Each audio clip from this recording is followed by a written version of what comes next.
Hey everyone, welcome back to Corporate Decoder, the place where we unpack the money secrets of the business world. Today we're diving into Mativ Holdings' latest financial report, and let's just say things got a little shaky in the first half of 2025.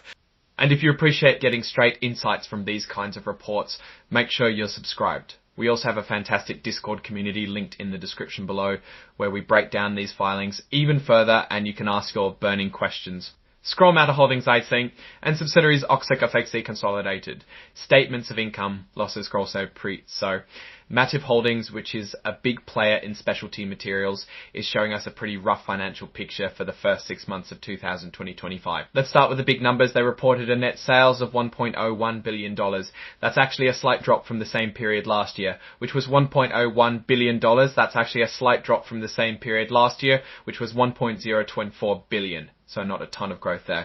Now, the cost of products sold went up a bit. So their gross profit for the first half of 2025 was $176.3 million, down from $92.9 million last year. That's about an 8.6% drop in gross profit. This means they're making less money from each dollar of sales after covering the cost of making their products. But here's where things get really interesting. Their operating loss for the first 6 months of 2025 was a massive $410.5 million. Last year, for the same period, they had a small operating loss of just $3.3 million. That's a huge swing, and it's mostly because of a massive goodwill impairment. See, companies buy other companies or parts of companies, and sometimes the price they pay is higher than the value of the physical assets. That extra amount is called goodwill.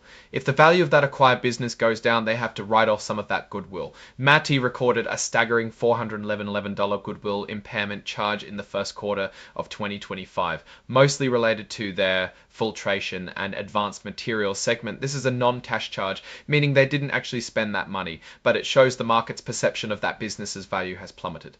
And when you add all that up, their net loss for the first 6 months of 2025 was a whopping $435 million. That's a massive increase from the $29.4 million net loss they had in the same period last year. This translates to a diluted loss per share of nearly $8, compared to a loss of just 54 cents last year. That's a more than tenfold increase in their loss per share. Scroll Matter Holdings, INC, and subsidiaries Accession consolidated.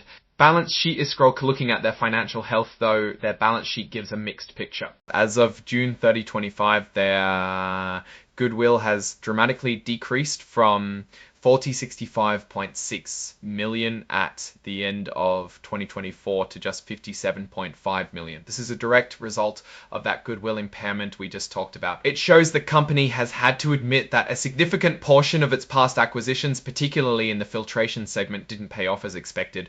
Their accounts receivable, which is money customers owe them, has gone up significantly from $16.4 million at the end of 2024 to $28.9 million at June 30, 2025.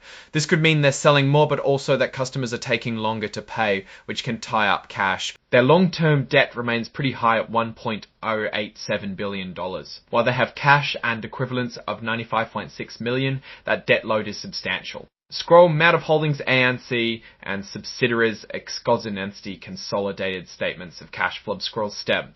Now let's talk about cash flow. This is where the rubber meets the road. For the first 6 months of 2025, they actually generated positive cash flow from operations of $41.7 million. That's up from $33.1 million last year. So even with all the bad news on the income statement, they are still managing to bring in cash from their day-to-day business. This is a positive sign, showing that despite the accounting write-downs, the core operations are still producing cash. However, they spent $22.6 million on capital spending in the first half of 2025, which is a bit more than the $20.8 million last year.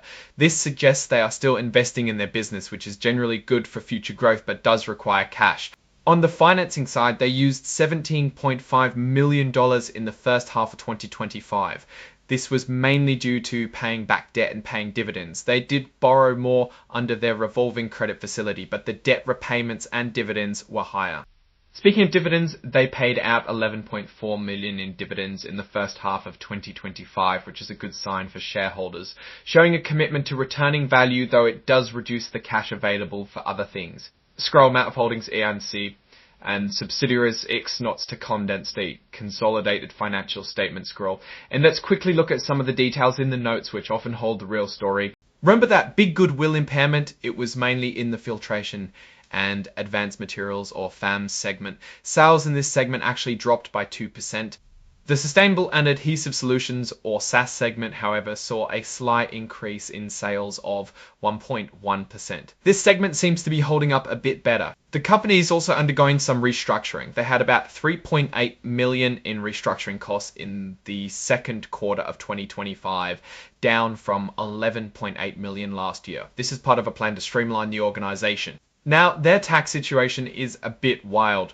They reported a massive 416.7% effective tax rate for the second quarter of 2025, which is just crazy high. This is due to a mix of things, including valuation allowance adjustments and a lot of non-deductible expenses like that Goodwill impairment. For the first 6 months, it was still a very high 2.7%. This indicates tax complexities and a tough operating environment. So what's the big picture here? Mativ is clearly going through a period of significant adjustment. The massive Goodwill impairment in the FAM segment is a clear signal that a major part of their business is underperforming or was overvalued in a previous acquisition. While they are generating positive cash flow from operations and paying dividends, the overall financial performance is weak, marked by declining gross profits and a huge net loss. The company is trying to cut costs through restructuring, and the SAS segment seems to be a relative bright spot. However, the significant Goodwill impairment and the high debt levels are major concerns.